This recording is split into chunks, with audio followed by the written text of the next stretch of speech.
ഈ സ്റ്റാൻഡ് ഇങ്ങനെ ഒഴിഞ്ഞിരിക്കുന്ന കാണുമ്പോഴേ ഒരു സുഖമില്ല. അപ്പോൾ ഞാൻ എന്ത് ചെയ്തു, എന്തായാലും എൻ്റെ ഒരു മിനി ഫ്രെയിം ഉണ്ട്. അപ്പോൾ ആ ഫ്രെയിമിൽ നമുക്ക് പെയിൻറ്റ് ചെയ്യാം.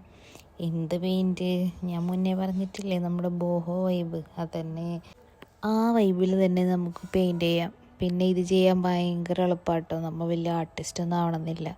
ഞാൻ തന്നെ പെയിൻറ്റ് ചെയ്തിട്ടുണ്ടെങ്കിൽ അത് നിങ്ങൾക്ക് എല്ലാവർക്കും എന്തായാലും ചെയ്യാൻ പറ്റും. കാരണം അത്ര എളുപ്പമാണ്. പിന്നെ ഒരുപാട് കളേഴ്സൊക്കെ ചൂസ് ചെയ്ത് അതുമായി മിക്സ് ചെയ്ത് അങ്ങനത്തെ പണിയൊന്നുമില്ല.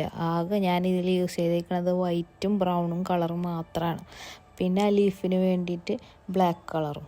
ഈ കളേഴ്സ് 3 കളേഴ്സ് ഇതിലുള്ളത് ബ്രൗണിൽ വെറും വൈറ്റ് കളേഴ്സ് ആഡ് ചെയ്തിട്ട് കിട്ടുന്ന കളേഴ്സാണ് കേട്ടോ. പിന്നെ ഈ പിക്ചേഴ്സ് നമുക്ക് എല്ലാതും പിൻട്രസ്റ്റിൽ അവൈലബിൾ ആണ്. അതിൽ ഏറ്റവും ഈസിയസ്റ്റ് ആയിട്ടുള്ളവരെന്നെ ഞാൻ സെലക്ട് ചെയ്തിട്ട് കളർ ചെയ്തതാണ്. ഞാൻ നമ്മുടെ സ്വന്തം ആക്രിലിക് പെയിൻ്റാണ് കേട്ടോ യൂസ് ചെയ്തേക്കുന്നത്.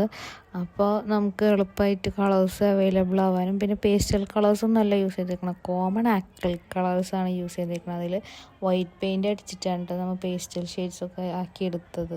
എന്തായാലും ഇതിൻ്റെ ഫൈനൽ റിസൾട്ട് കാണാൻ നല്ല ഭംഗിയാണ്. എന്തായാലും ഇത് ചെയ്തത് മുതലായി എന്ന് തന്നെ എനിക്ക് തോന്നുന്നത്. പിന്നെ നമ്മുടെ ബോഹോ വൈബിന് നമ്മുടെ ടേബിളിന് മാച്ച് ആയിട്ടുണ്ടോ എന്നും കൂടി കമൻറ്റ് ചെയ്യണം. ഈ സ്റ്റാൻഡുമുണ്ടായിരുന്ന മുന്നത്തെ ഫ്രെയിം നിങ്ങൾക്ക് ഓർമ്മയുണ്ടോ? ഞാനത് വാലൻറ്റൈൻ സ്പെഷ്യലായിട്ട് ചെയ്തതായിരുന്നു. അതൊരു ക്ലേ ആർട്ടായിരുന്നു, ഒരു 3D എഫക്റ്റ് ആയിട്ടുള്ള.